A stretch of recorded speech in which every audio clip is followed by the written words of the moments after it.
समाज एक शुद्ध चक्रव्यूह है जिसमें गरीब लोग पिसते हैं और शक्तिशाली लोग उसे अपने हिसाब से संचालित करते हैं। गरीब लोग पिसते हैं। समाज रूपी चक्रव्यूह का सबसे बड़ा चेहरा यह है कि गरीब लोग पिसते हैं। सारे नियम, सारे कानून, सारे ट्रेडिशन, सारी परंपराएं सब गरीब लोगों के लिए, और अमीर लोग समाज को अपनी तरह से संचालित करते हैं। आजकल तो मैं देख रहा हूं कि एंगेजमेंट सेरेमनी इतनी हैवी हो गई है, मतलब एंगेजमेंट सेरेमनी बारात की तरह कर रहे हैं लोग। 200-250 लोग आ रहे हैं, खाना पीना खा रहे हैं, रिंग सेरेमनी हो रही है। भाई जिसके घर में पैसा नहीं है उसको क्या जरूरत है दिखाने की समाज को? समाज आपको कुछ देगा तब जब आप समाज को कुछ देने की स्थिति में होंगे।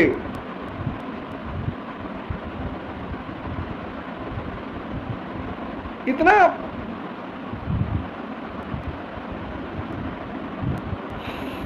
रिंग सेरेमनी, रिंग, अभी मेरे एक परिचित है, मैं उनके रिंग सेरेमनी में गया। बड़ा बेचारे ने आग्रह किया, बड़ी इलेक्शन टाइम में मेरी बड़ी मदद की थी, तो मैं उनके रिंग सेरेमनी में गया। सामान्य परिवार से हैं, ज्यादा पैसे वाले लोग नहीं हैं। भाई साहब कुछ नहीं तो मेरे ख्याल से 3-4 लाख रुपया रिंग सेरेमनी में खर्चा किया हो। बचो इस दिखावे से, इस दिखावे से बचो। जो 4 पैसा तुम्हारे घर में पड़ा हुआ है उसे रखे रहो। शादियां हो रही हैं, दोनों पार्टी 10-10 आदमी लेके शादी कर लो, घर भोज कर दो, खत्म। समय विकराल आने वाला है या विकराल चल रहा है, रुपए पैसे की जरूरत पड़ेगी।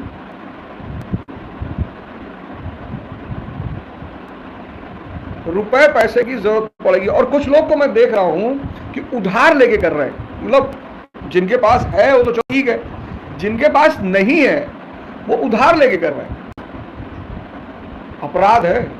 उधार लेके लग्जरी करना दुनिया का सबसे बड़ा अपराध है। उधार स्वयं में एक अपराध है और उधार लेकर लग्जरी करना। अब 11वां अध्याय, समाज जो है वो प्रेम का दुश्मन है। क्यों नहीं होगा? अव्वल तो 90% लोग, 95% लोग प्रेम शब्द को समझ ही नहीं पाते।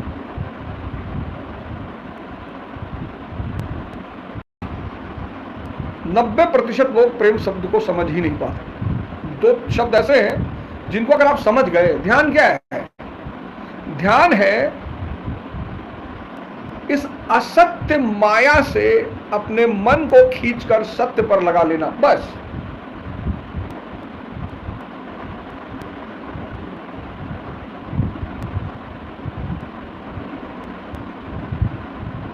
ये जो असत्य माया है इससे अपने मन को खींचकर सत्य पे लगा देना, उसकी दिशा बदलनी है। और जैसे ही आप उसकी दिशा बदलोगे, आप यकीन मानो आपकी दशा बदल जाएगी। अब झुनिया के भाई लाठी लेके खोज रहे हैं। भोला ने कसम खाई है झुनिया का मुंह नहीं देखेंगे। गांव वाले होरी को जात बाहर कर दिया है। पानी बंद कर देने की बातचीत थी, लेकिन धनिया की चंडी रूप देख के कोई आगे आने की हिम्मत नहीं कर रहा था। अब सब जो है 11वें चैप्टर में यह है कि सब जो है होरी और धनिया को टॉर्चर कर रहे हैं। दादा दीन कह रहे हैं जब तक बिरादरी को भात ना दोगे, ब्राह्मणों को भोज ना दोगे, कैसे उद्धार होगा? उसे घर में ना रखते तो कुछ ना होता। होरी तो पागल है ही, तू कैसे धोखा खा गई? अब दाता दीन जो ये राय दे रहे हैं, मैं तुमसे ही कह रहा था ना कि समाज एक ऐसा चक्रव्यूह है जिसमें गरीब लोग पिसते हैं, कमजोर पिसते हैं, और शक्तिशाली। अब दाता दीन का लड़का माता दीन एक चमारिन से फंसा हुआ है, इसे सारा गांव जानता है। लेकिन अब दाता दीन भाई शक्तिशाली वर्ग से है। दाता दीन हार मानने वाले जीव न थे, वह इस गांव के नारद थे। अब दाता दीन का पूरी उनकी वो दी गई। फिर लाला पाटेश्वरी ने होरी को छेड़ा। अब दादा दीन, लाला पाटेश्वरी, ये सारे समाज के कुख्यात लोग हैं। आमतौर पे मैंने देखा कि जितने भी सरल स्वभाव के लोग हैं, अच्छे लोग हैं, बढ़िया लोग हैं, सीधे लोग हैं, वो इस समाज में हमेशा परेशान रहते हैं। ये मेरा व्यक्तिगत अनुभव है कि जितने सरल लोग हैं, सीधे लोग हैं, अच्छे लोग हैं, वो इस समाज में हमेशा परेशान रहते हैं। और उसकी सिर्फ एक वजह है, ये माया द्वारा संचालित समाज है।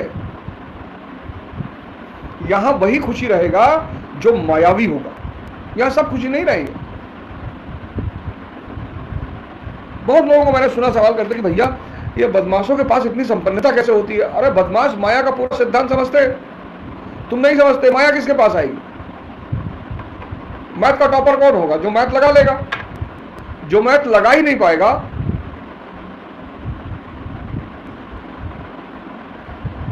मैथ का टॉपर कौन होगा? जो मैथ सॉल्व कर लेगा। जो मैथ सॉल्व ही नहीं कर पाएगा, वो मैथ का टॉपर कैसे होगा? जितने लोग माया का सिद्धांत समझते हैं, राघव चड्ढा, बड़ा हंगामा मचा हुआ है। हंगामा है क्यों बर्पा, थोड़ी सी जो पी ली। राघव चड्ढा,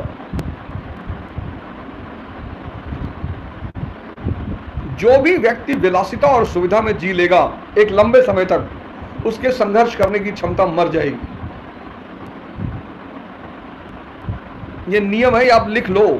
जो भी व्यक्ति विलासिता और सुविधा में जी लेगा लंबे समय तक, उसके संघर्ष करने की क्षमता मर जाएगी।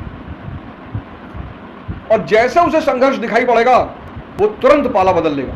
ये कोई नई बात थोड़ी, गांधी थोड़ी है राघव चड्ढा कि आश्रम में रह रहे हैं, चरखा चला रहे हैं, नीम की चटनी खा रहे हैं। गांधी को तोड़ना आसान नहीं है, भगत सिंह को तोड़ना आसान नहीं है, चंद्रशेखर आजाद को तोड़ना आसान नहीं है, शफाकुल्ला खान को तोड़ना आसान नहीं है, राम प्रसाद बिस्मिल को तोड़ना आसान नहीं है। क्यों? क्योंकि संघर्ष को उन्होंने सुख मान लिया है, आनंद मान लिया है, मस्ती मान लिया। गाना ही गा रहे हैं, सरफरोशी की तमन्ना अब हमारे दिल में है, देखना है जोर कितना बाजुए कातिल में है। ये आज जितने नेता हैं, उसमें से 70%, 80% अगर मैं कहूं तो एग्जैगरेशन नहीं होगा, और 90% तो सत्य है। विलासिता और सुविधा में डूबे हुए लोग हैं। विलासिता और सुविधा में डूबे हुए लोग हैं, विलासिता और सुविधा में। इनको पाकिस्तान न्योता दे दे सत्ता में आने के लिए, पाकिस्तान चले जाएं। भारत का नेता सबसे ज्यादा पाकिस्तान का नाम लेता, पता नहीं क्यों लेता, हमको समझ में नहीं आता। और ये जनता क्यों ताली बजाती है, मुझे समझ में नहीं आता। हमें पाकिस्तान की बराबरी करनी है, पाकिस्तान को मिटा देंगे जी। अबे पाकिस्तान में है ही क्या जो मिटा दोगे?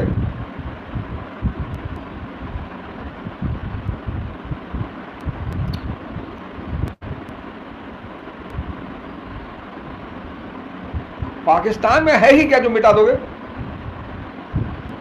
चीन का नाम कोई नहीं लेता, कोई भारतीय नेता चीन का नाम नहीं लेता। भारतीय नेताओं की यह दशा है 70 से 80% कि अगर पाकिस्तान उनको बुला ले कि हमारे यहां उस पद ले लो, चले जाएंगे। एक राघव चड्ढा को उल्टा सीधा कहने से क्या फायदा होगा?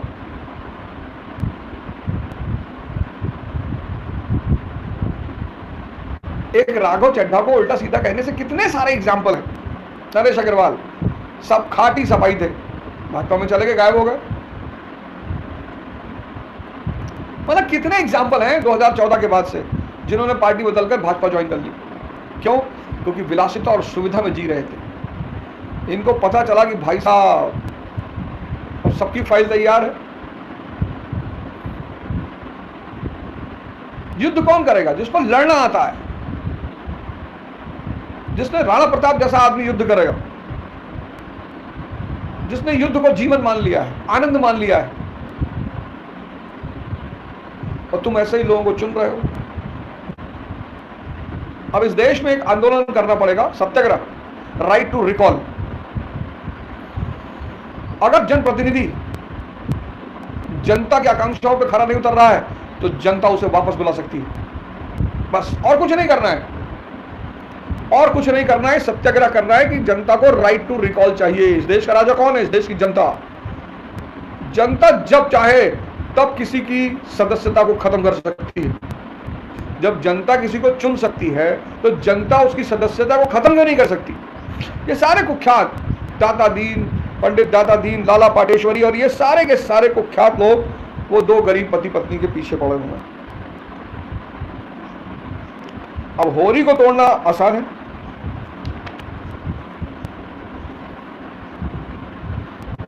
अब दाता दीन पाटेश्वरी झिंगुरू सिंह, 2 स्त्रियों के पति, पति की आड़ में सब कुछ जायज है। दाता दीन पाटेश्वरी झिंगुरू सिंह, पंडित नोखेराम कारकून, ये सब कुख्यात है, समाज गांव के कुख्यात, ये सब गांव के कुख्यात है और इन लोगों की बैठक हो रही है। अब ये नोखेराम कारकून जो है प्रातः काल पूजा पर बैठ जाते थे और 10 बजे तक बैठे राम नाम लिखा करते थे, मगर भगवान के सामने से उठते ही उनकी मानवता इस अवरोध में विकृत होकर उनके मन, वचन और कर्म सभी को विषाक्त कर देती थी। अब ये सारे कुख्यात लोग मिलकर उस गरीब आदमी के परिवार का शोषण करना चाहते हैं। समाज जो है ना, कमजोरों को,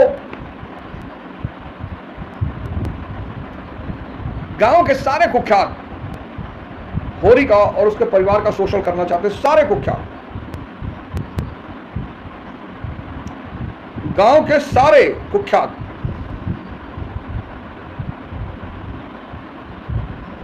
शोषण करने के फिराक में।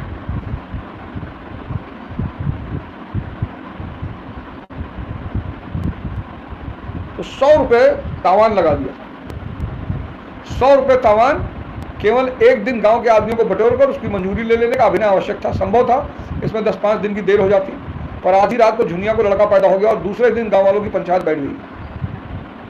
होरी को 100 रुपया नगद और 30 मन अनाज दान लगाया जाए। बताओ यार, जिस आदमी के पास खाने को नहीं है। देखो समाज, मैं बार बार क्यों कहता हूँ, शक्ति के लिए। आप लोग मजा लेते हो और मजाक उड़ाते भी हो, अच्छा करते हो, वो कोई बुरा नहीं करते हो, तो समाज का काम ही है। दाता दीन, नोखेराम, झिंगुरू सिंह, लाला पाटेश्वरी, ये सब गांव कुख्यात है। ये समाज कुख्यातों से ही चलता है।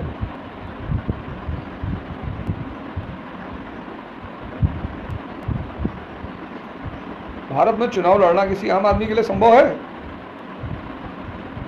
ही नहीं।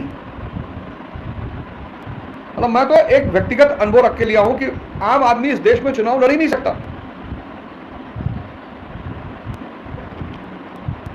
क्यों? मजा लेने वाले आ जाते हैं, डराने वाले आ जाते हैं, शोषण करने वाले, पैसा खाने वाले। अरे भैया उस मोहल्ले में भैया कुछ बटवाना पड़ेगा, नहीं तो मोहल्ला बहुत नाराज है।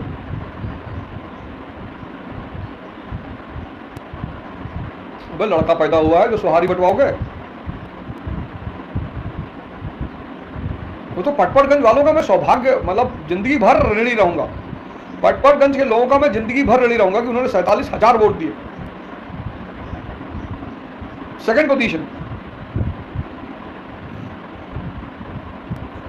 वो भी 10 साल की एंटी इनकम्बेंसी के बाद। सोचो, गरीब आदमी वैसे ही उधार मांग के अभी तो उसने अपना लगान चुकाया है। खाने को है नहीं, पहनने को है नहीं, ठंडक में कंबल ओढ़ने को। आप जरा होरी का देखो, उसकी औरत के पास पहनने के लिए साड़ी नहीं है, उसके पास ओढ़ने के लिए ठंडक में कंबल नहीं है। 400 रुपया उधार ऑलरेडी चल रहा है।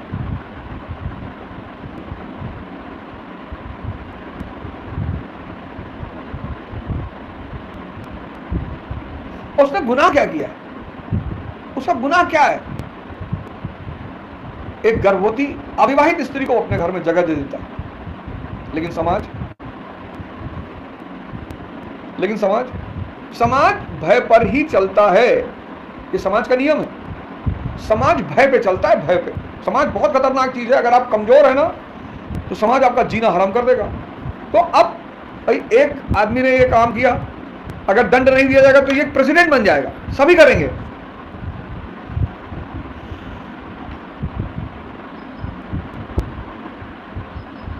अब धनिया बगावत कर रही है, मैं एक दाना अनाज का ना दूंगी, न कौड़ी डांड जिसमें बूता हो चल के मुझसे। लेकिन कमजोर आदमी कैसे लड़ेगा समाज से?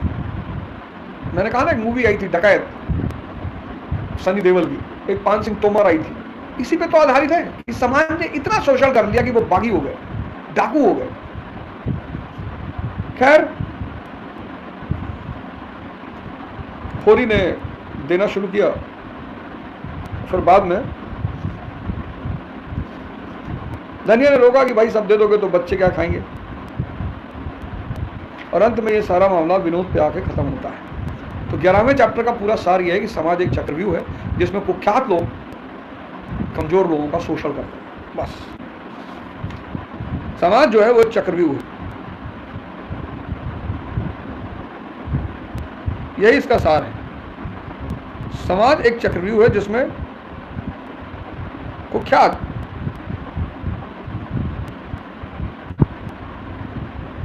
कमजोर लोगों का शोषण करते हैं।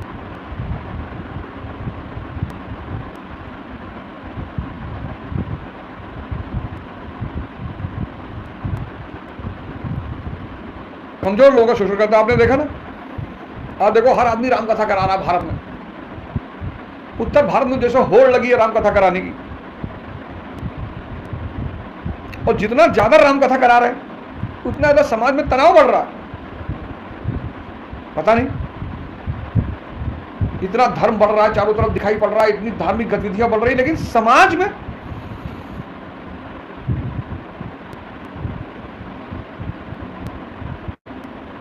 सब तरफ राम कथा हो रही।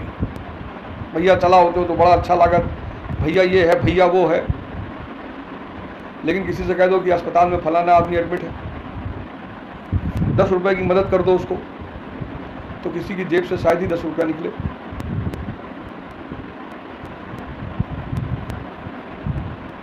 ये था 11वें चैप्टर कि समाज एक चक्रव्यूह है जिसमें कुख्यात लोग गरीब लोगों का शोषण करते हैं। दाता दीन, झिंगरू सिंह, नोखेराम और लाला पाटेश्वरी, नाम से ही विलेन लग रहे हैं सब।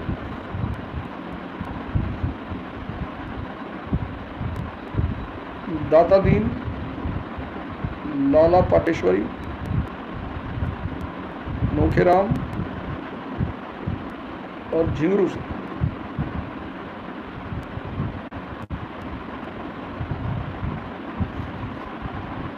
इसलिए आपके लिए बहुत इंपॉर्टेंट है कि अपने बच्चों को थोड़ा सा संघर्ष जरूर करवाएं, संघर्ष का अनुभव करवाएं। आजकल मैं पेरेंट्स को देख रहा हूं कि दुलार में वो अपने बच्चों को संघर्ष नहीं करने दे रहे। खतरनाक होगा ये बहुत खतरनाक होगा। ये इतना खतरनाक होगा कि आने वाले समय में आपको एहसास होगा कि आपका बच्चा जिस दिन चुनौती का सामना करेगा उस दिन 1 सेकंड में धाराशाही हो जाएगा। उस दिन 1 सेकंड में धाराशाही हो जाएगा, 1 सेकंड में।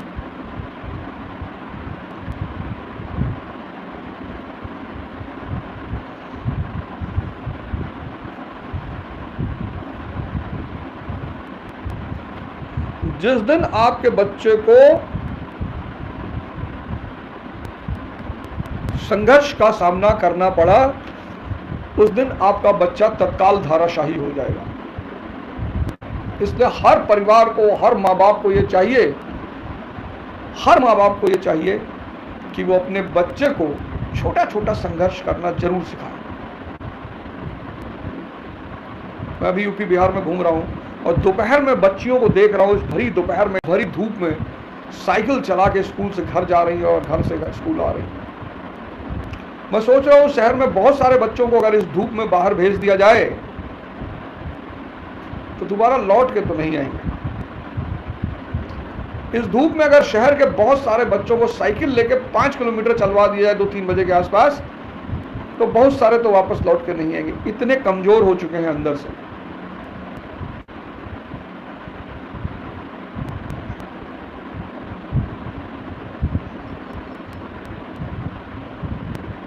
बिना शक्ति के जीवन कहां संभव है। आप आईएएस की तैयारी करना चाहते हो, नीट की तैयारी करना चाहते हो, आईआईटी की तैयारी करना चाहते हो, बड़ी अच्छी बात है, बहुत अच्छा। आप ये सब तैयारी करना चाहते हो, बहुत अच्छी बात है। लेकिन आप अंदाजा लगाओ कि इस तैयारी के लिए जिस शक्ति की आवश्यकता आपको है, अगर वो शक्ति आपके पास नहीं होगी, भाई आईएएस की तैयारी करने के लिए कम से कम 6 से 8 घंटा डेली पढ़ना है। 5 दिन का गैप यानी 40 घंटे का बैकलॉग, 10 दिन का गैप यानी 80 घंटे का बैकलॉग।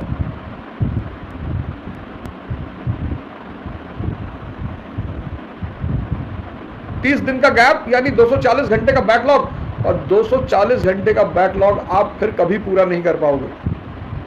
कंपटीशन में क्या है, एक बार अगर बैकलॉग हो गया, मतलब 1 महीना अगर किसी ने पढ़ाई छोड़ दी आईएएस की तैयारी में, गया, उस बैकलॉग को वो पूरा ही नहीं कर पाएगा।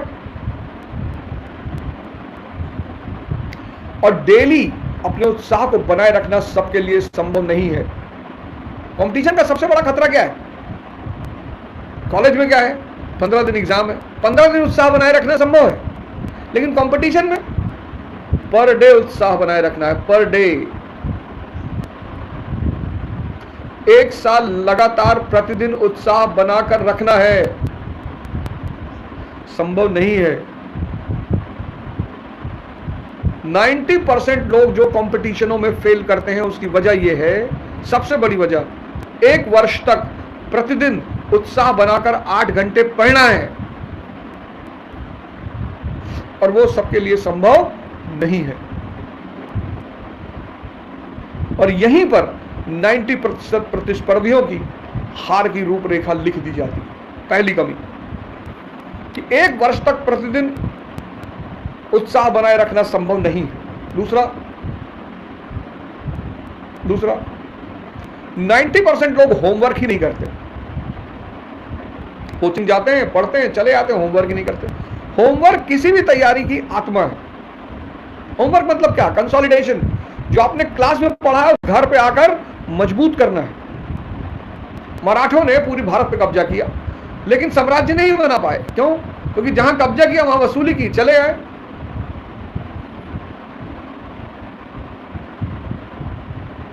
तो पहला यह है कि 1 वर्ष तक प्रतिदिन उत्साह बनाए रखना। दूसरा, होमवर्क करना।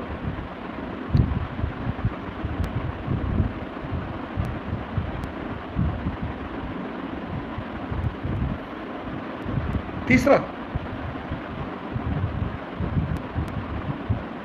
समाज से विरक्ति 1 वर्ष के लिए। बहुत सारे लोगों को मैं देखता हूं कि तैयारी कर रहे हैं, दुनियादारी भी कर रहे हैं, रिश्तेदारी भी निभा रहे हैं, शादी ब्याह मुंडन में जा रहे हैं, शादी ब्याह मुंडन करवा रहे हैं, बंगाल का चुनाव जितवा रहे हैं। नहीं हो पाएगा, कभी नहीं होगा, संभव ही नहीं है, संभव ही नहीं है, संभव ही नहीं है, हो ही नहीं पाएगा।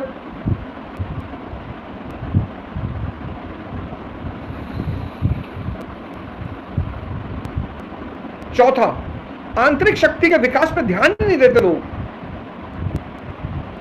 आंतरिक शक्ति के विकास पर लोग ध्यान ही नहीं देते।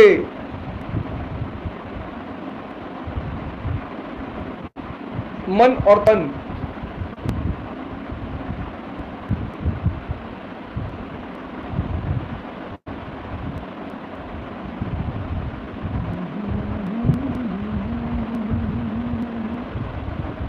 भगवान कृष्ण जीवन भर संघर्ष करते रहे। क्यों? आंतरिक रूप से ताकतवर है, जानते हैं कि यार जीवन तो संघर्ष है ही है। 20 साल के बाद ये जीवन महाभारत के सिवा कुछ भी नहीं है। मेरी इस बात को अपनी डायरी में लिख लीजिए कि जिस दिन आपका 20 वर्ष पूरा होगा उसके बाद का जो आपका जीवन है वो संघर्ष के सिवा कुछ भी नहीं है। महाभारत है वो। उस महाभारत में आपको कृष्ण चाहिए।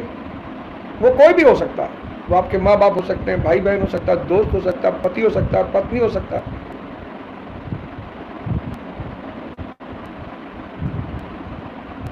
वो कोई भी हो सकता है। एक आदमी चाहिए जिससे आप राय ले सकें, जो आपको उत्साह दे सके, जो आपको दिशा दे सके। यहां लोग सबसे राय ले रहे हैं, दुर्योधन की तरह।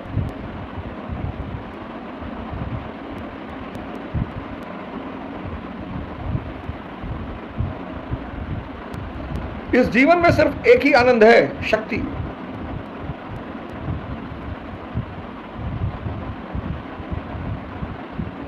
बाकी कुछ भी आनंद नहीं है, सिर्फ शक्ति। और शक्ति मिलेगी उसी को जो तपस्या करेगा, जिसने तपस्या को अपनी मौज बना ली, भाई साहब सुबह उठना है। कितने लोग पसरे होंगे, मारो 1 2 3 लाठी खींच के। इसीलिए इस देश में आश्रम बनाए गए थे। आश्रम वो जगह थी जहां व्यक्ति को श्रम करना सिखाया जाता था, इसलिए आश्रम के लोगों को श्रमण कहते थे। श्रमिक यानी मजदूर, श्रमण यानी सन्यासी। सन्यासी कौन है? जो श्रम करना जानता है।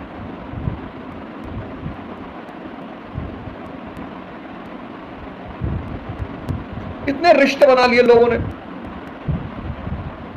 भैया रिश्ता बनाना बहुत आसान है, रिश्ता निभाना, और रिश्तों की 4 डोर होती है, 4। पहला, धर्म आधारित रिश्ते। आपके परिवार के लोग, रिश्तेदार, नात बात, इन्हें आप नहीं बदल सकते, ये धर्म आधारित रिश्ते हैं। और बहुत संभावना है कि आपको धर्म आधारित रिश्तों में कोई आदमी समझ पाए, बहुत कम संभावना है। कृष्ण के जीवन में 2 ही लोग प्रिय हैं, एक राधा और एक अर्जुन, बस।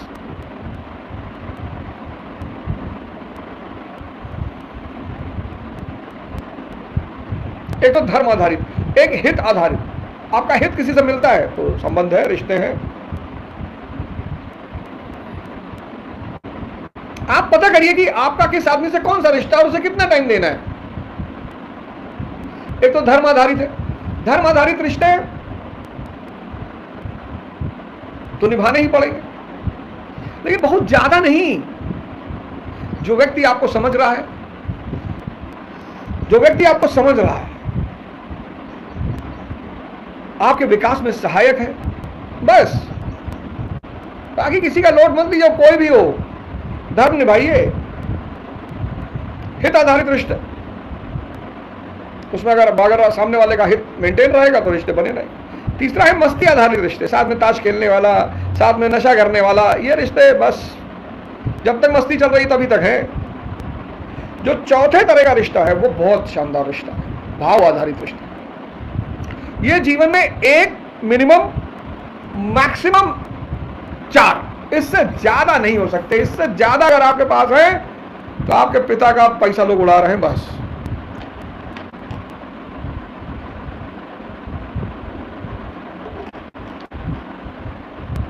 अगर आपके पास 4 से ज्यादा, ये 4 वो रिश्ते होंगे जो ग्रुप ए में आएंगे, भाव आधारित।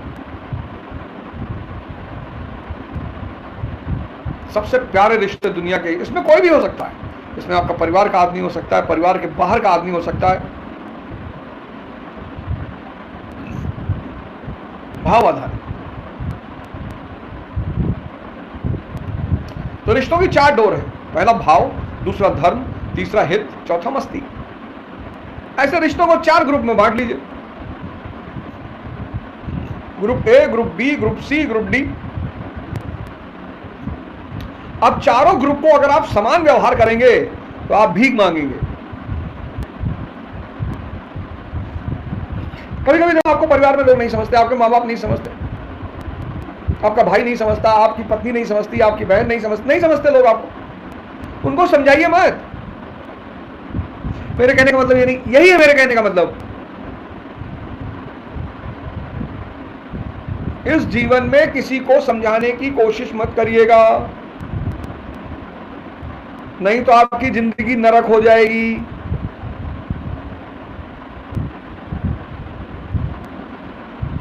ये गलती कभी मत करिएगा, ये दुस्साहस कभी मत करिएगा।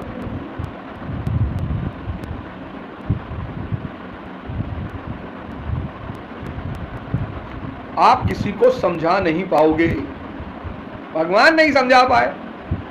दुर्योधन से कहे 5 गांव ले लो, हमारी बच्चियां होती कहती महाराज 10 ले लो, एक एक आदमी को 10-10 गांव दे दो। इतनी समझदार तो वो है, वो जाहिल को तो कभी ना समझा पाओगे। कुछ लोग सबको समझा रहे हैं, अपने भाई को समझा रहे हैं, अपनी बहन को समझा रहे हैं, अपने रिश्तेदारों को समझा रहे हैं, ना पड़ोसी को सबको समझा रहा है। सब समझे हुए हैं। यहाँ एक सॉफ्टवेयर लगा हुआ है, यहाँ पे एक चिप लगी है, वो सीधे भगवान से कनेक्टेड है, वही पूरा प्रोग्राम सेट करता है। तुम्हारे करने से कुछ नहीं होगा। जा पर कृपा राम के होई, ता पर कृपा करे सब कोई। लेकिन अगर आप पर राम की कृपा नहीं है तो ध्यान शुरू कर दीजिए, आप राम से जुड़ने लगेंगे, आप पर राम की कृपा होने लगेगी। ये रिश्तों का सिद्धांत याद रखिएगा, 4 तरह के रिश्ते हैं। अब उसमें जो पहला है भाव आधारित, भगवान कृष्ण के बाद 2 ही है, एक अर्जुन एक राधा, बस 2 ही है जो भगवान को किसी भी कंडीशन पे मानते हैं।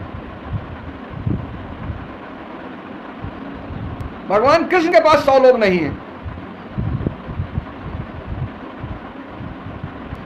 और तुम चाहते हो कि सब तुमको प्रेम करे और पूरी दुनिया करे, पूरी दुनिया मजा लेगी,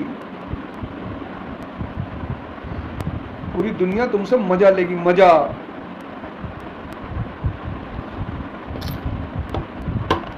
कुछ तो मजबूरियां रही होंगी, यूं ही कोई बेवफा नहीं होता है। अब चड्ढा बेचारा चला गया भाजपा में, गरियाए पड़े हैं लोग, गरियाए पड़े हैं। अभी 90% लोगों को मौका मिल जाए सब भाजपा में चले आए। कुछ लोगों को तो भाजपा वाले बुला ही नहीं रहे ना,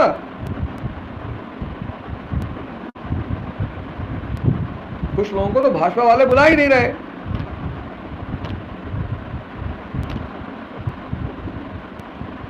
मोदी जी की भाजपा वो भाजपा है जो सारी शक्ति, किसको तोड़ सकते हो तुम? बेईमानों को तोड़ सकते हो, विलासिता भोगी लोगों को तोड़ सकते हो। भाजपा किसी को तोड़ थोड़ी रही है, वो तो बस फेस कर रही है कि भ्रष्टाचारी है, निकाल निकाल निकाल फाइल निकाल इसकी। क्या मालिक भाई, सम्राट चौधरी जी आज सीएम है, मजा ले रहे हैं, आनंद ले रहे हैं, आरजेडी के आदमी है, समझदार है। आरजेडी में यादव परिवार के आगे कभी जा ही नहीं सकते थे।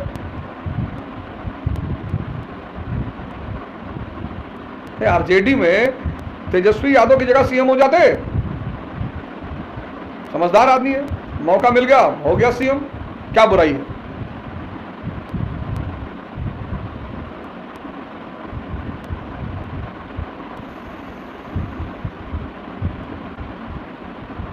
इसे थोड़ी भाजपा किसी को तोड़ ले रही है, पहले पता कर दी, देखो कौन कौन कौन से गैंग का है साहब, भोगी विलासिता वाला आदमी, हाँ बोले पकड़ा होगा तो बंद करेंगे इसको जेल में। आ गए साहब, गलती हो गई साहब, आपके साथ रहेंगे साहब। ये तो इस देश की जनता को चाहिए कि वो संघर्षशील लोगों को चुने, लड़ने वाले लोगों को चुने, हिसाब मांगे अपने नेताओं से। 10 साल पहले भीख मांग रहे थे, आज 4 लैंड क्रूजर से कैसे चल रहे हो, कहां से आया पैसा? लेकिन जनता तो अपने नेता का गुणगान करने में, नेताजी आए थे 4000 हाथी बैठ के, भैया भैया हमारे चाचा ऊपर खड़े थे, उनके मुंह पे थूक दिए भैया, बड़ा अच्छा लग रहा था। जब थूक रहे थे ना भैया, तो उसमें से भैया वो रेनबो बन रहा था भैया, नेताजी ऐसे थे। अबे जब तुम खुद ही मरे जा रहे हो,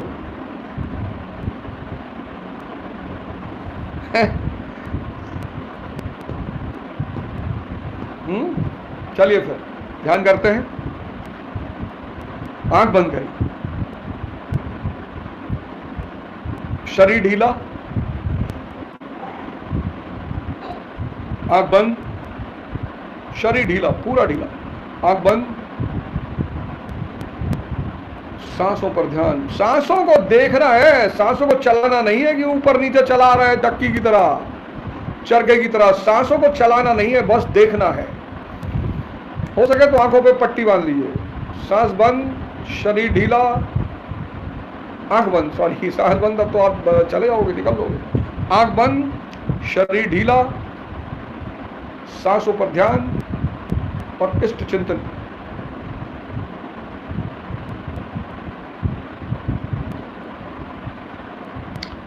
आंख बंद,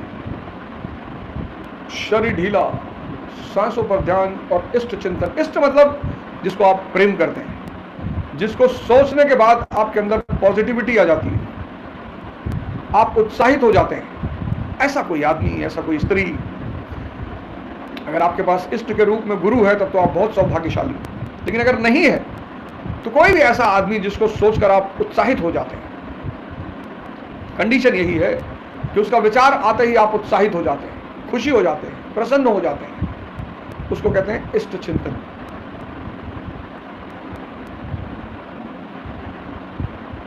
सांसों पे ध्यान, एक ओंकार सतनाम कर्ता पुरख निर्भव निर्वैर अकाल मूरत अजुनी सैभंग गुरु प्रसाद। गुरु के प्रसाद से ही मिलेगा। ध्यान जब भी लगेगा गुरु प्रसाद से ही लगेगा। सर जी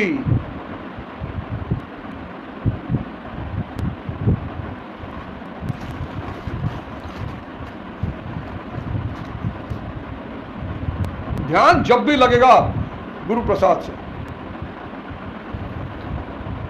आंख बंद, शरीर ढीला, सांसों पे ध्यान, इष्ट चिंतन। वाह, बहुत शानदार। घबराइए मत, आपका मन तड़प रहा है, बेचैन है बाहर भागने के लिए, इसका जीवन ही बाहर है। ध्यान जो है वो मन की मौत है और कोई मरना नहीं चाहता, इसलिए जैसे ही आप आंख बंद करके ध्यान शुरू करते हो मन तड़पना शुरू कर देता है, बेचैनी बढ़ जाती है, घबराहट बढ़ जाती है। पता है क्यों? क्योंकि सदियों से वो बाहर भागने का आदी है। आपने उसकी आज गर्दन पकड़ ली, ध्यान करना शुरू कर दिया, वो तड़पेगा तो वही, वो तड़प रहा है। क्या भाई खोल, आंख खोल, ये क्या नाटक फैलाए हुए, आंख बंद कर रहे हो? अभी तक आपने उसे स्वतंत्र छोड़ रखा था, कहीं भी घूमता है, पढ़ाई के वक्त लंदन चला जाता है, पढ़ाई छोड़कर सब काम करना कहता है आपसे, पूरे दिन आपसे नहीं कहता पढ़ाई कर लो, पूरा दिन। और महत्वाकांक्षा क्या है कि आईएएस बनना है, पूरा दिन आपसे पढ़ने के लिए नहीं कहता, लेकिन आईएएस बनने की महत्वाकांक्षा पाले, तुम भिखमंगे नहीं बन पाओगे। आईएएस तो बहुत दूर की चीज है। जब तुम्हारा ही मन तुम्हें 4 घंटा पढ़ने के लिए नहीं कह रहा है चाचा, तो कैसे बनोगे दोस्त? तड़प रहा है, इसको तड़पने दो। छटपटा रहा है, आपने इसकी गर्दन पकड़ ली, छटपटा रहा है ये, आपने इसकी गर्दन पकड़ ली, ये छटपटा रहा है। ए भैया छोड़ दो, ए भैया छोड़ दो, अरे भैया आंख खोल लो भैया, अरे भैया आंख खोल लो। आपको सिर्फ सांसों पे ध्यान ले जाना है।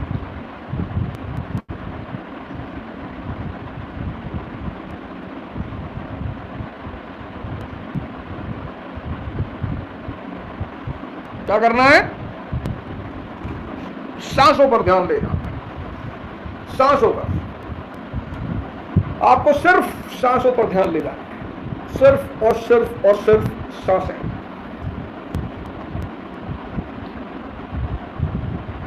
इन सांसें जीवन है। भूख लगी यार?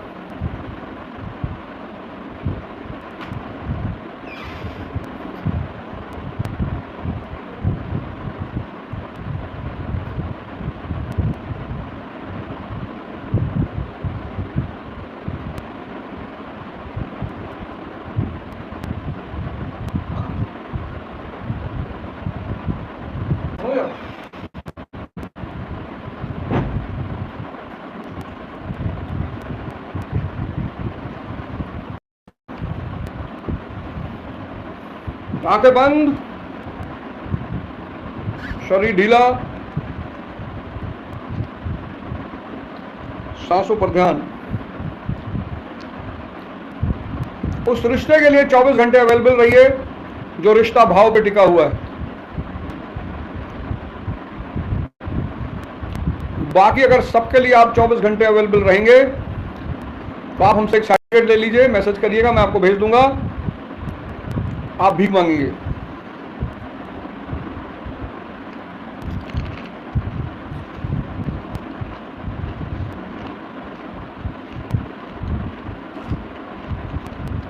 सांसों पे ध्यान। भूख लग गई थी यार बहुत ज्यादा।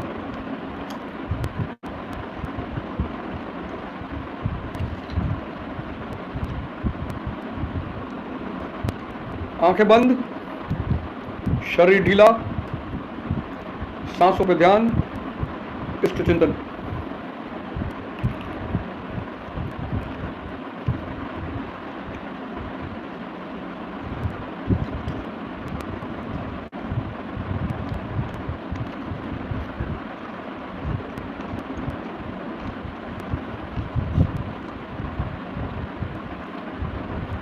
अपना समय, अपनी शक्ति, अपना संपत्ति सिर्फ उस व्यक्ति को दीजिए जिससे आप भाव से जुड़े हुए हैं,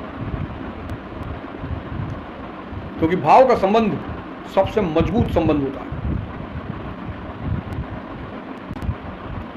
सबसे ताकतवर। जो रिश्ते धर्म आधारित हैं, परिवार पे, धर्म यानी परिवार,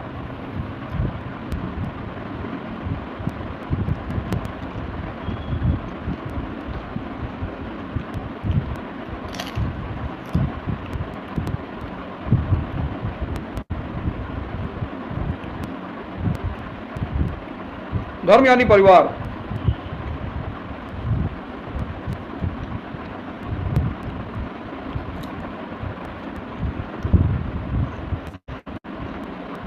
सांसों पे ध्यान बनाए रखिए।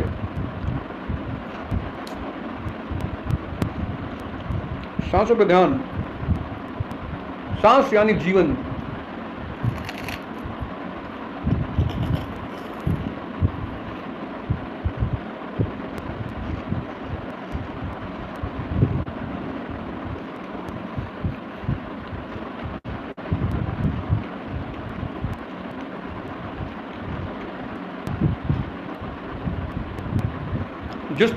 जितने रिश्ते भाव पर आधारित होंगे उनके विशेष लक्षण होंगे। पहला, वो व्यक्ति आपको उत्साहित करेगा। दूसरा, आपके विकास के रास्ते बनाएगा। तीसरा, आपको गड्ढे में गिरने से बचाएगा। चौथा,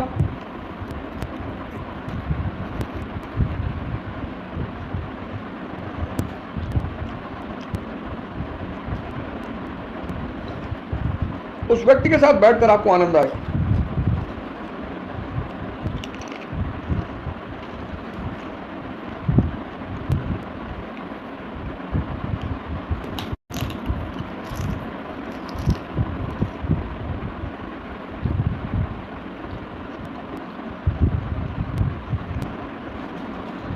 सांसों पे ध्यान।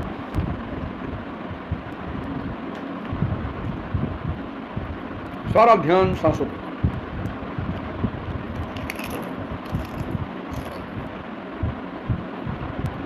सांसों को चलाना नहीं है, देखना है, विटनेस।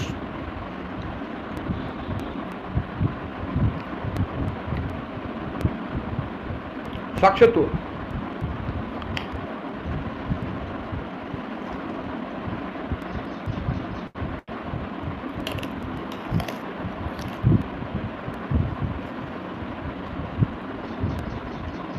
सांसों को चलाना नहीं है, देखना है।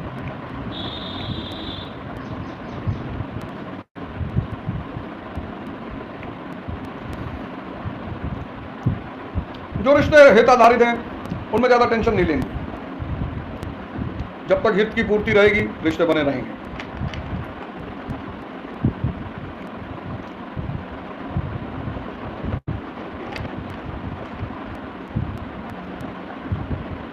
इसलिए जो लोग सरल समाज में बड़े सामान्य होते हैं, पैसे वालों से, पद वालों से बड़े भावुक रिश्ते बनाना चाहते हैं। अरे भैया, भैया नमस्ते, भाभी नमस्ते, जीजा नमस्ते, दीदी नमस्ते, कोई फायदा नहीं है। पद और पैसे पे जो भी पहुंचा है उसको हित का खेल पता है, उसको हित का खेल पता है, हित का।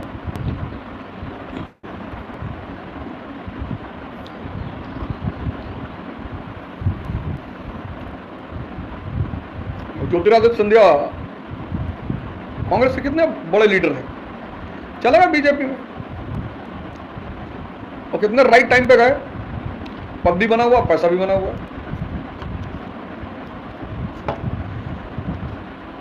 जो रिश्ते मस्ती पर आधारित हैं कि ताश खेलने साथ में, घूम ले साथ में, तो रिश्तों को 4 कैटेगरी में बांट दीजिए, ए बी सी डी। ए वाले जो हैं, एक ही 2 लोग होंगे, मैक्सिमम 2 होंगे साहब। 4 हैं तो फिर तब भी आप खतरे में, लेकिन चलिए 4 हो सकते हैं, मैक्सिमम 2 होंगे। कृष्ण की तरह, अर्जुन और राधा, बस 2 आदमी से रिश्ते निभाए जा सकते हैं। 4, 5, 10, 20, 10 आपके पास है तो आप भीख मांगने के लिए अग्रसर हैं, आप भीख मांगने जा रहे हैं। आप लिख लीजिए डायरी में, आज अपने अवध ओझा ने सुबह मॉर्निंग में कहा था कि मेरे पास 10 भाव वाले रिश्ते हैं, मुझे भीख मांगना है। और अगर 50 भाव वाले रिश्ते हैं तो आपके पिताजी के पास अच्छा पैसा है, आप डिफेंडर पे चलते हैं, तो मक्खियां आपके चारों तरफ इकट्ठा हो गई हैं शहद के लिए। जिस दिन ये शहद खत्म हो जाएगा ये सब मक्खियां उड़ जाएंगी, फिर आप रोओगे, फिर आप कहोगे कि अरे भैया हमारे टुकड़ों पे पलते थे, भैया हमारे टुकड़ों पे पलते थे, पर कोई फायदा नहीं है।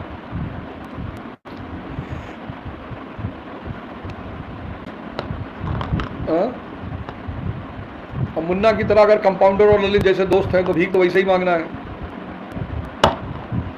तो भीख तो वैसे ही मांगना है। दो लोग, भाव के रिश्ते दो लोगों से, मैक्सिमम 4।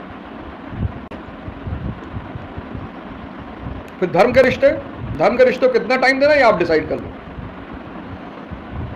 हित के रिश्तों में हित मेंटेन रखो, रिश्ते बने रहेंगे। मस्ती के रिश्ते ठीक है, कभी मिल गए तो अच्छी बात।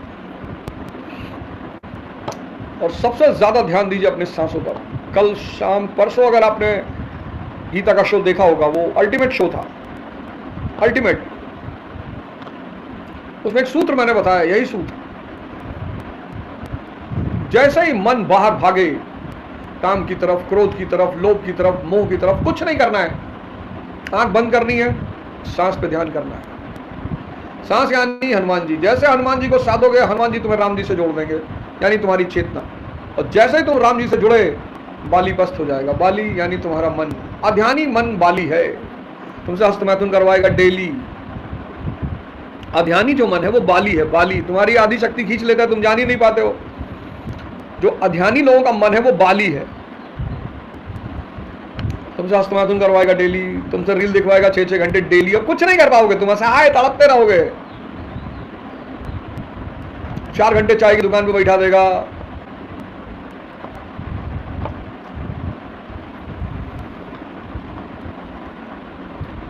ऐसा डिस्कशन कराएगा जिसका कोई महत्व ही नहीं है कि यार ऐश्वर्या राय को जो है ना यार वो सलमान भाई से ही शादी करनी चाहिए थी।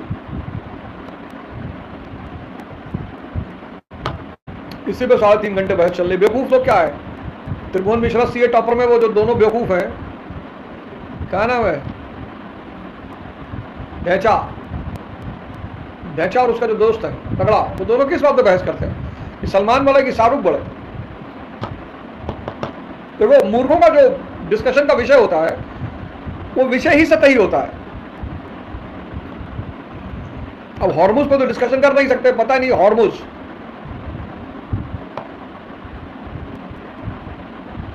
सांसों पे ध्यान बरकरार रखे, आंख बंद, सांसों पे ध्यान, शरीर ढीला, इष्ट चिंतन। वाह शानदार। मन तड़प रहा है, तड़पने दीजिए, कोई बात नहीं। आप सांसों को देखने की कोशिश करिए, विचार मत रोकिए, विचार नहीं रोकना है, विचार चल रहा है चलने, जो भी विचार आ रहा है स्वागत करिए उसका, विचार मत रोकिए। आपको सिर्फ ध्यान सांस पे ले जाना है बस। जो विचार आ रहा है मजा लीजिए, जो भी विचार आ रहा है कि ट्रम्प को 2 चाटा मार दिए, मजा लीजिए इस विचार का। 6 शादियां हो गई, इस विचार का मजा लीजिए। 14 बच्चे हो गए, स्विमिंग पूल में है, 5-6 औरतें मेरे साथ और स्विमिंग कर रही, सब सारे विचारों का मजा लीजिए। इनको, इनसे भागिए मत, आपको कुछ नहीं करना है, आपको सिर्फ अपनी सांसों को देखना है। बाकी सब बजरंगबली और राम जी करेंगे। तेरा राम जी करेंगे बेड़ा पार, हो पापी मन काहे को डरे। इसी बात पे गाना बना है,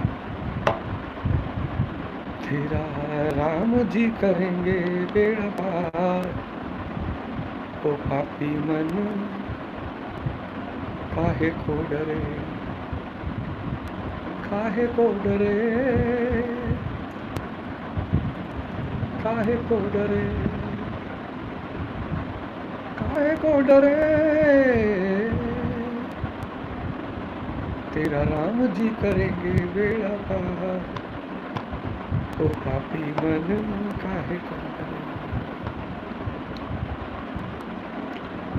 बहुत शानदार, बहुत शानदार, बहुत शानदार। संकल्प लीजिए कि दिन भर होश में रहना है और रचनात्मक कार्य करने हैं। 3 बार इसको अपने मन ही मन में दोहराइए। दिन भर होश में रहना और क्रिएटिव काम करना है, दिन भर होश में रहना और क्रिएटिव काम करना है। इस बात को 3 बार अपने मन ही मन में दोहराइए।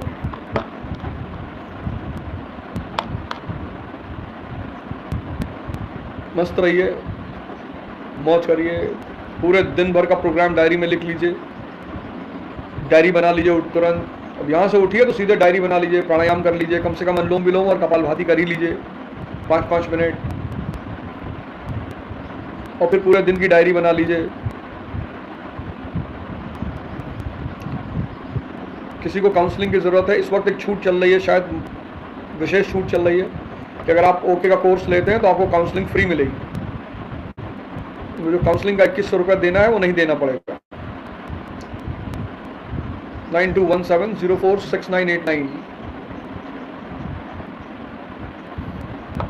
9217046989 इस पे ना तो कॉल होगी, सिर्फ आप व्हाट्सएप मैसेज करिए, आपको जवाब आएगा। और अवधोजा ऐप पे आपको ओके का कोर्स मिलेगा, अवधोजा ऐप। इसलिए आप टेंशन बिल्कुल ना लें। जिनको वर्क फ्रॉम होम करना है वो भी इस नंबर पे मैसेज डाल सकते हैं।